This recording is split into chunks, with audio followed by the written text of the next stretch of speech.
Marneuli ve Hucabi Yepiskopu Georgi Candelyan'ın ona karşı suikast planlaştırıldığını iddia edir.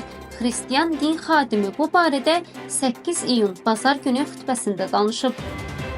Keşişin sözlerine göre rahibəyə onu zəhərləmək tapşırılıb və bu hadisənin birbaşa kilsə daxilində həyata keçirilməsi planlaşdırılıb.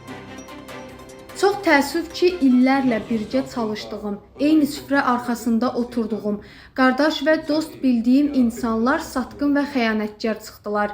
Rezidensiyada yaşayan bir rahibə bütün məlumatları həmin şəxsə ötürürdü. Rahibəyə belə tapşırıq verilmişdi. Ya yeməyinə zəhər qat, ya da sənə xüsusi bir vasitə veriləcək. Onu əlinə çəkəcəksən və bir saatdan sonra o artıq həyatda olmayacaq.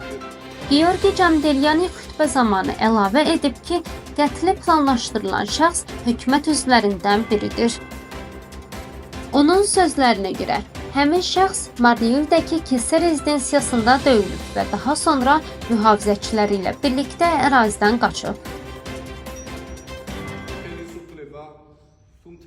Bu adam hazırda fəaliyyət göstərən hökumət üzvüdür və təhlükəsizlik xidmətinin nümayəndəsidir. Əgər hökumət bu şəxsdən açıq şəkildə uzaqlaşmasa, mənim üçün çox şey daha da aydın olacaq. Həmin şəxs burada döyüldü və mühafizəçiləri ilə birlikdə qaçdı. Mən ona əl qaldırmadım, çünki bir yepiskop kimi səbirli olmaq mənim borcumdur. Amma bu gün ondan hər cür addım gözləmək olar. 2 ay əvvəl təhlükəsizlik xidməti ilə əlaqədə olan şəxsi yeparxiyadan uzaqlaşdırdım. Görünür artıq ona ehtiyac qalmamışdı və onlar daha onu bir kənara atdılar. O isə nəhayət başa düşdü ki, sadəcə istifadə olunub. Elə həmin vaxt mənimlə görüşdü. Hər şeyi danışdı və bu şəxsi ifşa etdi. Hadisəyə aydınlıq gətirmək məqsədilə yepiskopun rezidensiyasına üz tutduq. Lakin orada bizim üzümüzə qapıları açmadı.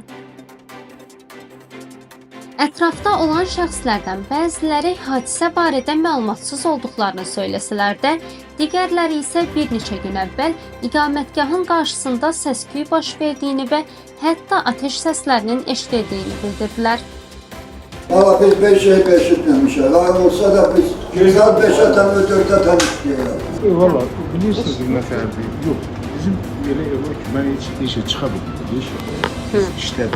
Seher 9'da girer 10'da çıkabiliriz. Bizim burada hiç ne işimiz yok.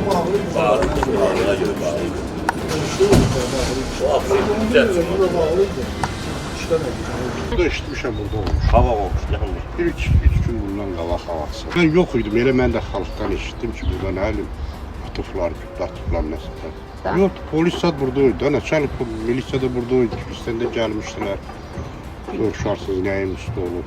Kilisdən tökülüb gəlmişdilər. Hardasa 9-10 araları belə. Mən də uşaqlardan eşitdim. Burada bir çayxanada otururuz. Gələndə burada eşitirik. Olmuşdur, hə. Keşişlər rəvəsində. İçəridə, onlar da içəridə. Burada da maşınlar doluydu. Mən keçəndə gördüm. Yepiskopun səsləndirdiyi bu iddialardan sonra Gürcistan prokurorluğu rəsmi istintaqa başladığını elan edib. Qurumun yaydığı açıqlamada qeyd olunur ki, araşdırma Gürcistan Cinayət Məcəlləsinin 1808-ci maddəsi qəsdən adam öldürməyə hazırlıq üzrə aparılır.